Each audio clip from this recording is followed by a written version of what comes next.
wabarakatuh. Nama saya Lara Selviantika dari kelompok 6 Prodi Matematika semester 1. Di sini, saya dan teman saya, yaitu saudari Dede Bungsu, akan mempresentasikan tentang Pancasila sebagai ideologi negara dan sumber dari segala sumber hukum, di mana saya sendiri akan membahas materi tentang Pancasila sebagai ideologi negara, Pancasila sebagai sumber dari segala sumber hukum, dan Pancasila sebagai filsafah negara Republik Indonesia. Baik, langsung ke pembahasan pertama, yaitu Pancasila sebagai ideologi negara. Pengertian ideologi. Menurut istilah, ideologi berasal dari dua kata, yaitu ideo dan logi. Ideo berasal dari bahasa Latin, yaitu idea, yang berarti ide atau gagasan. Sedangkan logi berasal dari bahasa Yunani, yaitu logos, yang berarti ilmu atau pengetahuan. Jadi, secara etimologis, ideologi adalah ilmu pengetahuan tentang ide-ide. Ideologi ini tidak sekedar gagasan, melainkan gagasan yang diikuti dan dianut sekelompok besar manusia atau bangsa, sehingga karena itu ideologi bersifat menggerakkan manusia untuk merealisasikan gagasan tersebut. Ideologi mempunyai fungsi penting, yaitu menanamkan keyakinan atau kebenaran perjuangan kelompok atau kesatuan yang berpegang teguh pada ideologi itu. Maka, ideologi menjadi sumber inspirasi dan sumber cita-cita hidup warga negaranya. Yang pertama, Pancasila sebagai ideologi persatuan, di mana peran Pancasila yang paling sangat menonjol sejak Indonesia merdeka adalah dalam mempersatukan rakyat Indonesia menjadi bangsa yang memiliki kepribadian dan percaya diri. Bangsa Indonesia sebagai bangsa yang majmuk membutuhkan pembentukan pembangunan watak bangsa.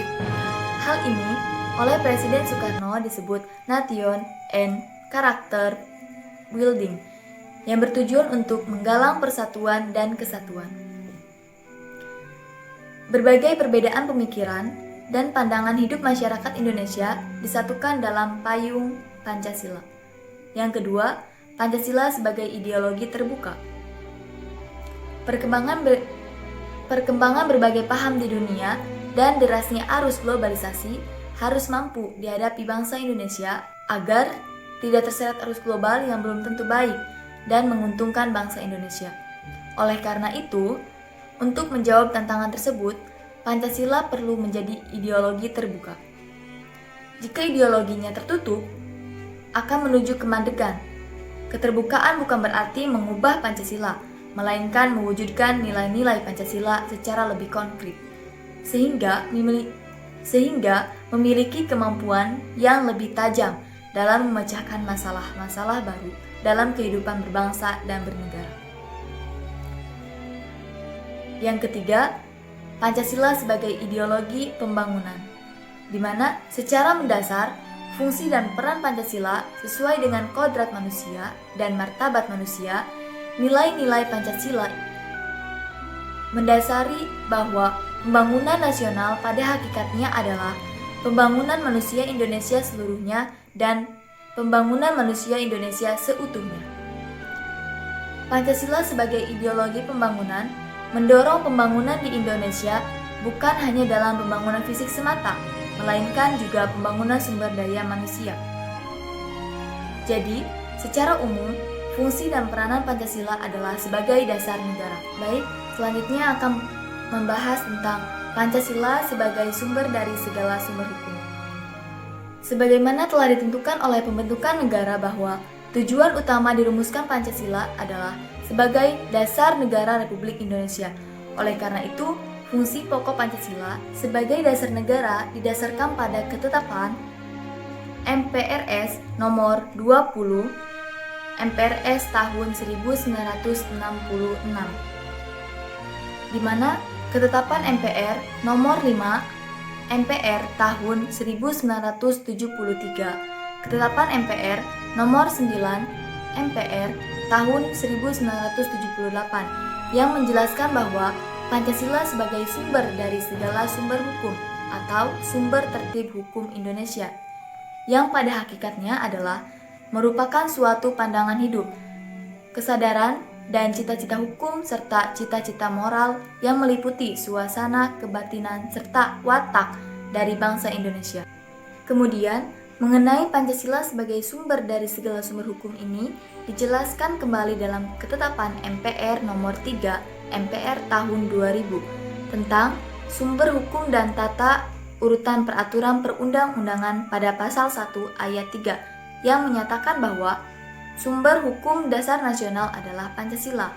Dengan terbentuknya Undang-Undang Nomor 10 Tahun 2004 tentang pembentukan peraturan perundang-undangan, sebagaimana yang termuat dalam Pasal 2 Undang-Undang Nomor 10 Tahun 2004 yang menyatakan bahwa Pancasila merupakan sumber dari segala sumber hukum. Dengan tegas menyebutkan Pancasila sebagai sumber dari segala sumber hukum sebagai berikut. Penempatan Pancasila sebagai sumber dari segala sumber hukum adalah sesuai dengan pembukaan Undang-Undang Dasar 1945 yang menempatkan Pancasila sebagai dasar ideologi negara serta sekaligus dasar filosofis bangsa dan negara. Sehingga setiap materi muatan peraturan perundang-undangan tidak boleh bertentangan dengan nilai-nilai yang terkandung dalam Pancasila. Selanjutnya, Pancasila sebagai falsafah negara Republik Indonesia.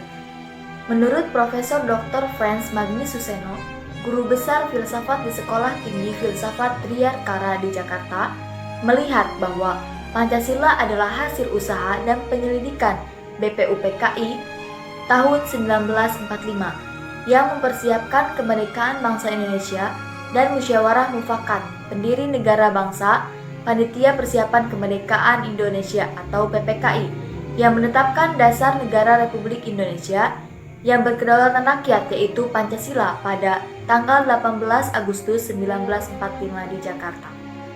Sebagai suatu falsafah negara, kekuatan Pancasila terletak pada suatu dasar dan arah negara yang mengakui, menjamin, dan melindungi perbedaan kebinekaan agar hidup adil, beradab, dan bersatu dalam suatu negara bangsa Republik Indonesia.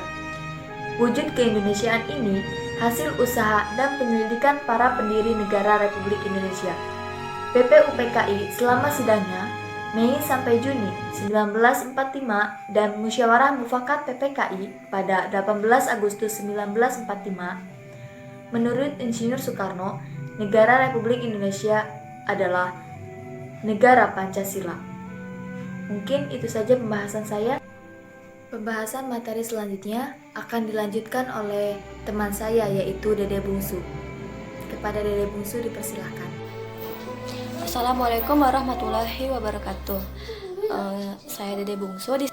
Di sini saya akan melanjutkan materi yang dibahas oleh Laras dengan subjudul Pancasila sebagai dasar falsafah demokrasi bangsa. Sebelum kita mendalami tentang Pancasila sebagai falsafah demokrasi bangsa, di sini seorang filsuf dan sosiologi Inggris kenamaannya yaitu bernama Bertrand Russell pernah memaparkan kekaguman terhadap Pancasila.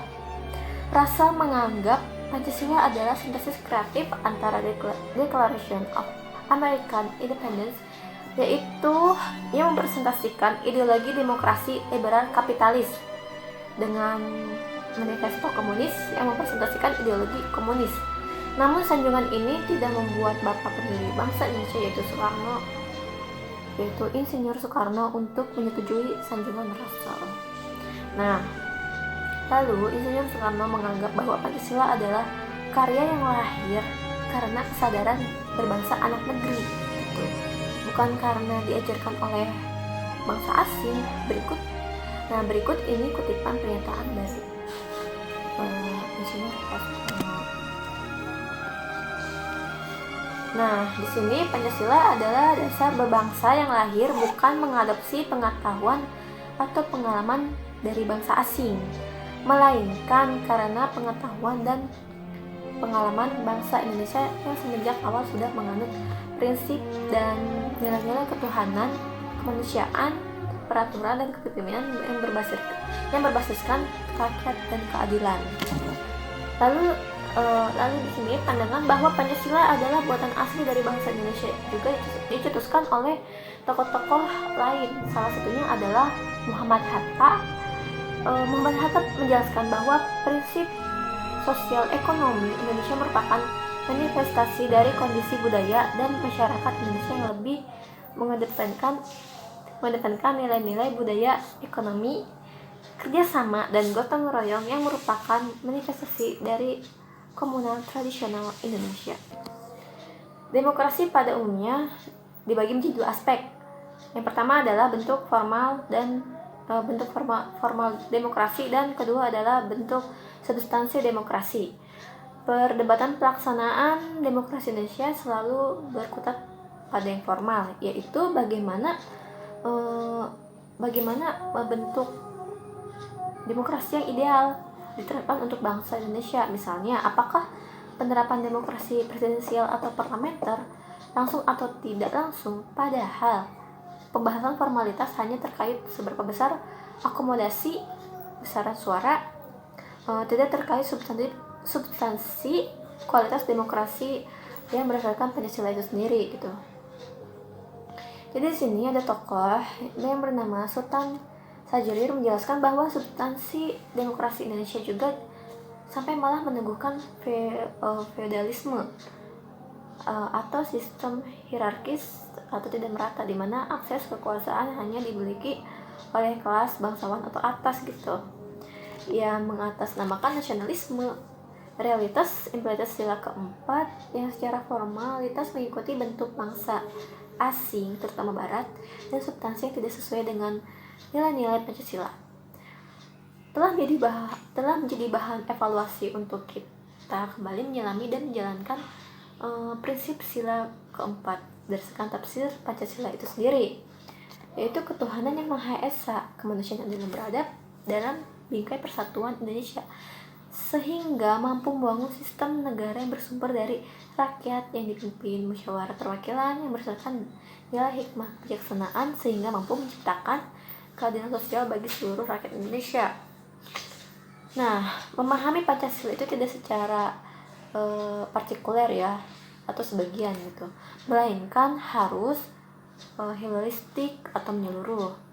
Memahami dan menjelaskan salah satu butir Pancasila tidak bisa dengan menegasi butir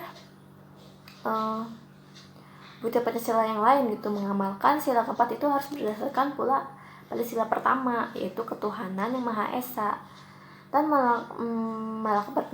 Malaka berpendapat bahwa negara berpahamkan ideologi komunis tidak cocok untuk masyarakat Nusantara Indonesia gitu. Malahan masyarakat Indonesia sudah mengenal dan bisa merasakan arti penting sosialisme itu dengan Islamnya. Sikap Tan Malaka sama halnya dengan sikap nasionalisme religius muslim yang memisahkan agama dari politik atau negara, namun tetap menjadi prinsip ketuhanan yang Maha Esa sebagai sumber nilai kehidupan. Nah, sila kemanusiaan yang adil dan beradab adalah konsekuensi dari sila pertama, ketuhanan yang Maha Esa. Manusia yang bertuhan adalah yang bisa menjadi cerminan Tuhan, sehingga menjadi manusia yang adil dan beradab, dan kemudian membangun peradaban atau kebajikan yang melahirkan etika moral untuk individu dan keadilan untuk masyarakat. Prinsip berketuhanan dan berkemanusiaan antara sesama umat manusia menciptakan rasa persatuan dan akan melahirkan rasa toleransi, gotong royong, terus saling bantu-membantu, menjadi persatuan yang tercipta dari prinsip ketuhanan kemanusiaan. Dari prinsip ketuhanan kemanusiaan adil dan beradab. itu bersifat fitrah dan universal, bersifat semua. Sehingga sila persatuan Indonesia tidaklah sebatas untuk bangsa Indonesia saja gitu, melainkan untuk seluruh umat bangsa dunia. Lalu Presiden pertama kita yaitu Insinyur Soekarno-Hatta menjelaskan sila ketiga adalah internasionalisme. Antara internasionalisme dan imperialisme tidak ada perselisihan atau bertentangan.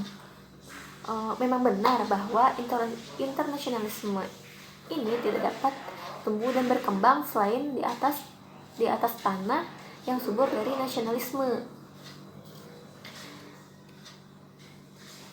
Tapi bukankah organisasi Perserikatan Bangsa-Bangsa itu merupakan bukti yang nyata dari hal ini? Nah, dahulu ada Liga Bangsa-Bangsa, kini ada Perserikatan Bangsa-Bangsa.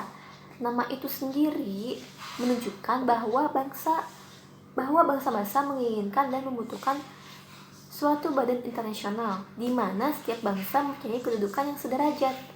Internasionalisme sama sekali bukan kosmopolitanisme yang merupakan penyangkalan terhadap nasionalisme yang anti nasional dan memang bertentangan dengan kenyataan. Lalu Insinyur Soekarno mengkritik terlalu seringnya Perserikatan Bangsa-Bangsa dipergunakan sebagai forum untuk tujuan-tujuan nasional yang sempit atau tujuan-tujuan golongan saja. Terlalu sering pula tujuan-tujuan yang agung dan cita-cita luhur dari piagam PBB yang dikaburkan oleh usaha untuk mencari keuntungan nasional atau prestige nasional. Internasionalisme yang sejati harus didasarkan pada persamaan kehormatan.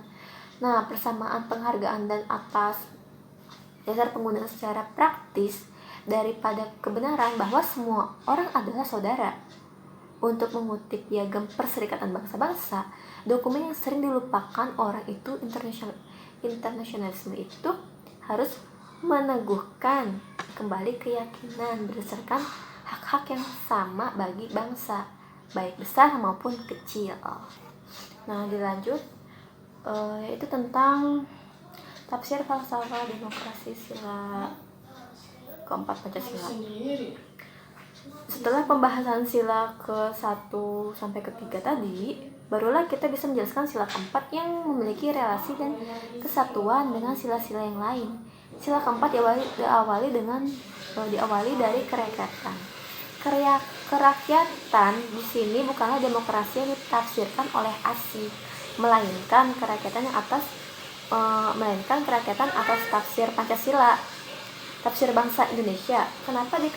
Kenapa dikatakan kerakyatan? Karena harus jadi ideologi bermasyarakat. Ideologi masyarakat Indonesia, yaitu masyarakat yang memiliki kesepakatan sistem bersama yang bertujuan untuk menciptakan manusia yang bertuhan, adil dan beradab, maka disebut kerakyatan. Nah, setelah mengupas bentuk ideal politik sistem kerakyatan, kemudian pembahasan sila keempat masuk ke bentuk ideal filosofis moralnya, yaitu kepemimpinan perwakilan yang hikmat bijaksana.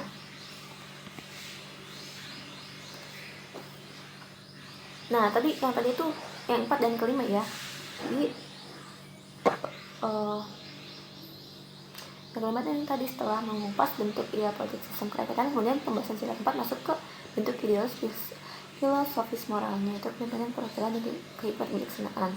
Nah, sikap Pancasila bukan berarti membatasi suara rakyat, melainkan Pancasila tetap menjaga. Kalimat yang tadi setelah mengupas bentuk ideal politik sistem kerakyatan, kemudian pembahasan sila keempat masuk ke bentuk ideal filosofis moralnya, yaitu kepemimpinan perwakilan yang hikmat bijaksanaan. Nah, sikap Pancasila bukan berarti membatasi suara rakyat, melainkan Pancasila tetap menjaga kedaulatan suara rakyat sebagai basis sistem kenegaraan.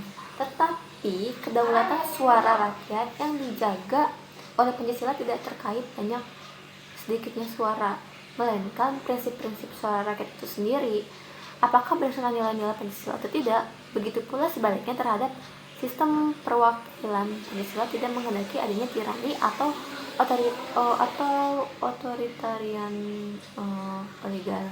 oligarki atau yang bisa disebut dengan jalannya negara dilakukan oleh sekelompok perwakilan tidak ahli dan mementingkan kepentingan kelompok, bukan rakyat secara keseluruhan.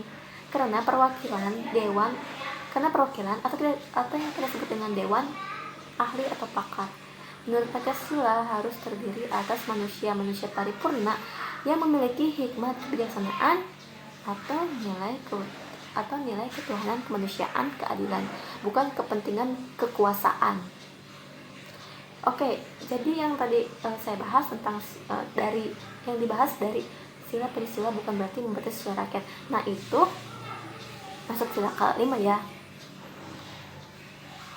Oke, jadi materi tentang Pancasila sebagai dasar falsafah demokrasi bangsa cukup sampai di sini. Dilanjut dengan materi mengenai Pancasila sebagai pembuka Undang-Undang Dasar 1945. Nah, ingat ya, jadi materi yang tadi dibahas itu tentang mengenai Pancasila sebagai falsafah demokrasi bangsa. Jadi tadi dibahas tentang mengenai demokrasi bangsa. Jadi bangsa Indonesia ini merupakan bangsa demokrasi. Oke? Pancasila itu sendiri terdapat pada pembukaan Undang-Undang Dasar 1945 pada alinea keempat menegaskan bangsa Indonesia memiliki dasar dan pedoman dalam berbangsa dan bernegara, yaitu Pancasila. Pancasila sebagai dasar negara mendasari pasal-pasal dalam Undang-Undang 1945 serta menjadi cita-cita hukum yang dituangkan dalam peraturan perundang-undangan. Pembukaan Undang-Undang Dasar 1945 alinea keempat bunyi Pancasila dalam alinea keempat yaitu, kemudian daripada itu untuk membentuk suatu pemerintahan negara Indonesia dan untuk memajukan kesejahteraan umum, mencerdaskan kehidupan bangsa dan ikut melaksanakan ketertiban dunia yang berdasarkan kemerdekaan, perdamaian abadi, dan keadilan sosial. Maka disusunlah kemerdekaan kebangsaan Indonesia yang terbentuk dalam suatu susunan negara Republik Indonesia yang berkedaulatan rakyat dengan berdasarkan kepada ketuhanan yang Maha Esa, kemanusiaan yang adil dan beradab, persatuan Indonesia, kerakyatan dipimpin oleh hikmat kebijaksanaan dalam permusyawaratan perwakilan, serta dengan keadilan sosial bagi seluruh rakyat Indonesia. Nah, itu tadi materi mengenai Pancasila dalam pembukaan Undang-Undang Dasar 1945. Jadi Pancasila itu merupakan dasar dalam suatu undang-undang negara Indonesia. Oke, jadi itu saja materi yang bisa saya sampaikan. Kurang lebihnya mohon maaf. Wassalamualaikum warahmatullahi wabarakatuh. Jangan lupa like, komen, dan share.